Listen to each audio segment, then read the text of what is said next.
student that I mentored, a writer, and she was marrying Chris, who's a wonderful 28-year-old activist.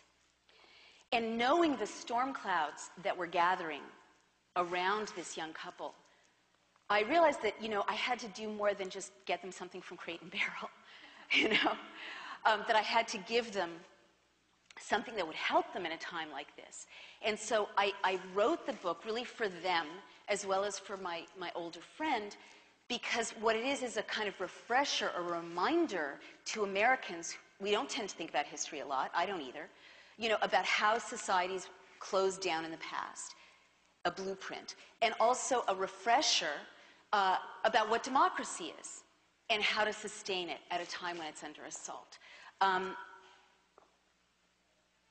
So that's why I wrote this book. And actually, Chris's own story is kind of very moving to me, because his mom was 28 herself when she took the 4-month-old Chris in her arms and fled Vietnam to get into a boat and sail across the ocean as a refugee, as a boat person, to arrive in this country, because she understood liberty the way the founders understood liberty.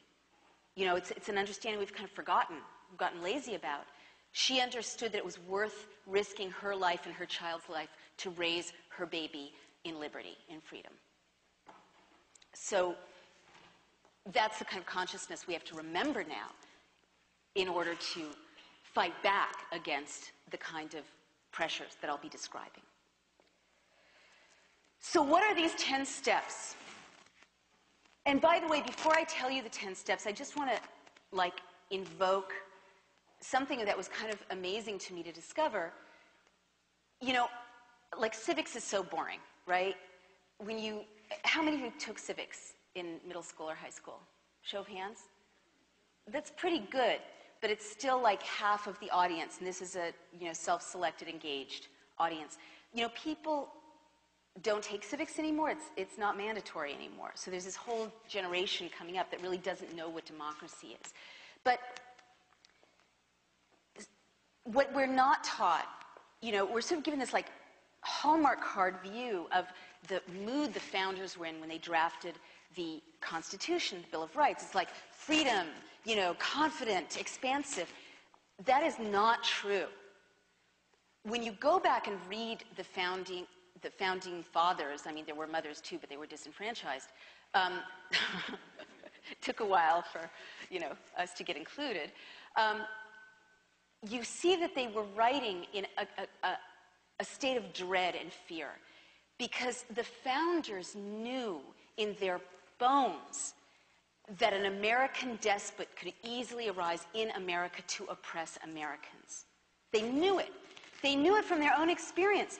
They had fled, or their parents had fled, countries where, like in England, Tom Paine was tried for sedition, for writing The Rights of Man. He could have been hanged by the Crown for writing that book. Countries where Quakers were tortured by the state for their beliefs. That's why they came to Philadelphia. And so the founders, in their hearts and their lived experiences, knew what tyranny was. And so they wanted to create a place where you were safe from that kind of oppression. And that's why they set our system of checks and balances as they did. Checks and balances, what a boring term, right? I mean, we are not taught that this system is this sexy, passionate, amazing, inspiring concept, this radical vision of human self-determination. But they knew without a doubt that it was human nature to abuse power if power was unchecked, and that was why these checks and balances were so important.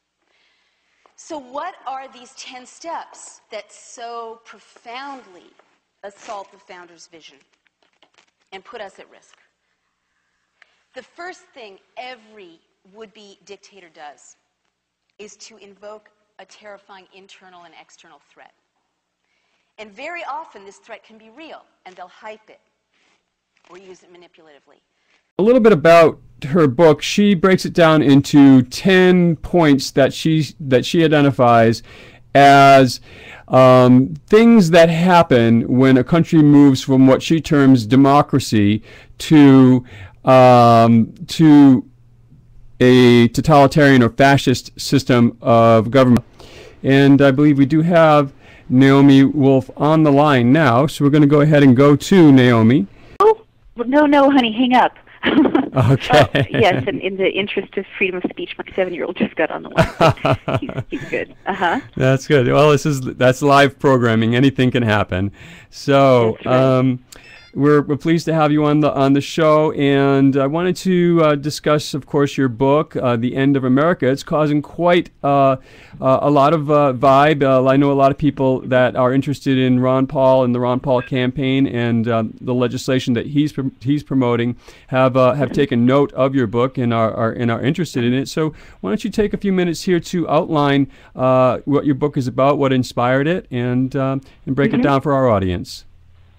Sure. Well, I wrote this book because a friend of mine, who's the daughter of Holocaust survivors, kept saying, when we talked about news events, they did this in Germany, and, I really thought she was exaggerating or being rhetorical, and I sort of didn't go there, and finally... The core messages, in fact, from you has been you want to see troops out of Iraq, but also troops out of Korea, where we have 30,000 U.S. troops out of Japan, where we have 50,000 U.S. troops out of Germany, where there are about 65,000 U.S. troops.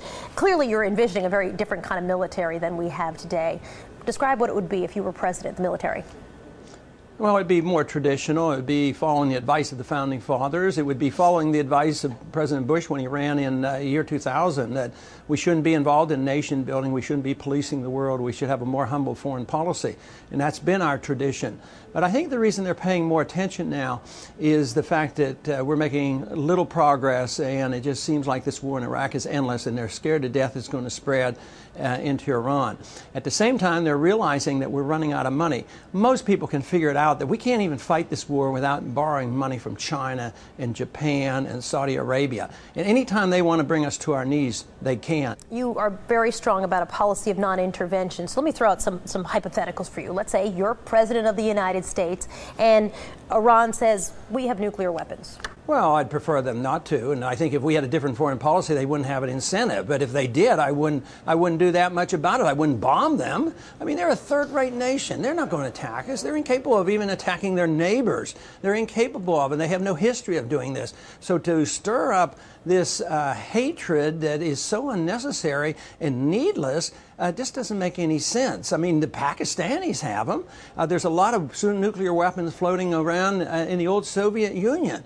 So it isn't the nuclear weapons. We're just looking for an excuse. This is war propaganda to get the American people behind the bombing of Iran. Just like the war propaganda got us all worked up and thought we had to go get Saddam Hussein, which was absolutely unnecessary. Back in May at the Republican debate, you kind of got into it with Rudy Giuliani, and you were talking, I'm sure you remember this very well, you were talking about the root causes of 9/11. I'm going to play for you the little clip that I know you've seen a bunch of times. Take a look. Non-intervention was a major contributing factor. Have you ever read about the reasons they attacked us? They attack us because we've been over there. We've been bombing Iraq for 10 years. We've been in the Middle East. I think Reagan was right. We don't understand the irrationality of Middle Eastern politics. It's an extraordinary statement of someone who lived through the attack of September 11, that we invited the attack because we were attacking Iraq. I don't think I've ever heard that before, and I've heard some pretty absurd explanations for September 11. In a nutshell, he said what you were saying was absurd, and then he got a loud round of applause for saying that. What did you make of his response to you? Well, what is extraordinary is that he didn't know the real reason. Even Wolfowitz admitted that our base in Saudi Arabia prompted Osama bin Laden to prompt this attack. The real reason they come here, the word is occupation. And if for any reason we continue to believe this naively, that they come here and they want to attack us because we're rich and free, we can't take care of this problem. So that is crucial. But I think the really amazing thing is that he had never heard of it, because the 9/11 Commission report actually identified this as one of the reasons they came here to attack us. Bases over there, the sense of occupation, our persistence and interference in that land, as well as the bombing of Iraq that had been going on all through the 90s. And if we fail to see that that is the cause, we can't solve our problems. With 95% of what he said, I'm not sure what he means by Iran having no history of attacking their neighbors because of the Iran-Iraq war, which lasted